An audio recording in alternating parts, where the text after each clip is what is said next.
Mercredi le 3 septembre 2025, la sagesse du jour. Oui, avant de la sagesse du jour, je laisse cette fois-ci la carte électorale. Allez chercher vos cartes d'électeurs. Je répète encore une fois, allez chercher vos cartes d'électeurs. C'est comme ça là qu'on fait bouger les choses, pas les manifestations. J'entends que le 10, on veut faire une manifestation dans le pays. Vous allez faire votre manifestation le 10, le 11, ça aura changé quoi? Rien du tout. Donc la sagesse du jour est une sagesse du jour très simple en fait, et c'est quelque chose que les gens doivent mettre en pratique. Comme moi-même je mets en pratique, je ne mettais pas en pratique avant, mais maintenant que je mets en pratique, je me suis rendu compte que, et je l'ai mis en pratique de manière instinctive, sans même savoir. C'est cette semaine que je me suis rendu compte à quel point j'ai énormément progressé dans ce domaine. La sagesse du jour, la voici donc. Lorsque vous êtes dans une situation d'échec dans la vie, votre réflexe premier doit être l'apprentissage et non la colère. Lorsque vous êtes dans une situation d'échec dans la vie, quel que soit le domaine, scolaire, financier, matériel, sentimental, votre réflexe premier doit être l'apprentissage et non la colère. J'ai échoué. Pourquoi j'ai échoué? Quelles sont mes responsabilités dans l'échec de ce projet, dans l'échec de ce qu'il s'est passé, dans l'échec de ma relation? Qu'est-ce que j'ai fait qui n'était pas correct? La plupart des gens, on est élevé aujourd'hui dans un gros instinct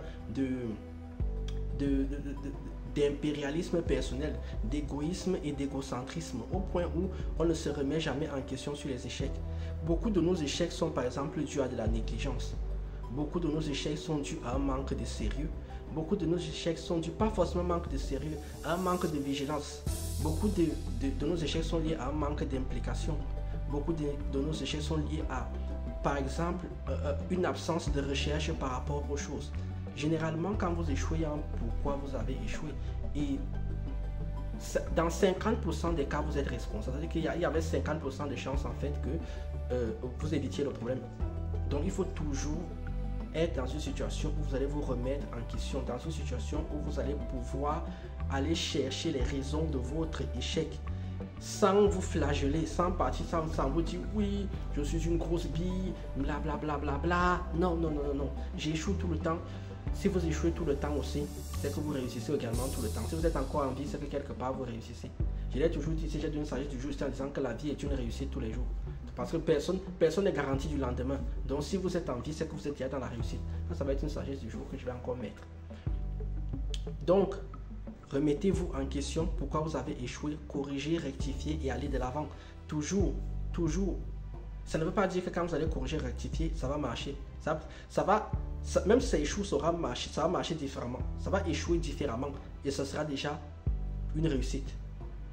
Donc, le premier réflexe, je sais que la plupart des gens, quand ils vont échouer, vont se mettre gravement en colère, ils vont entrer dans la déprime. Non. Pourquoi j'ai échoué? C'est aussi pour cela que j'ai toujours dit que l'une des choses les plus importantes dans la vie, c'est de savoir pourquoi on fait les choses.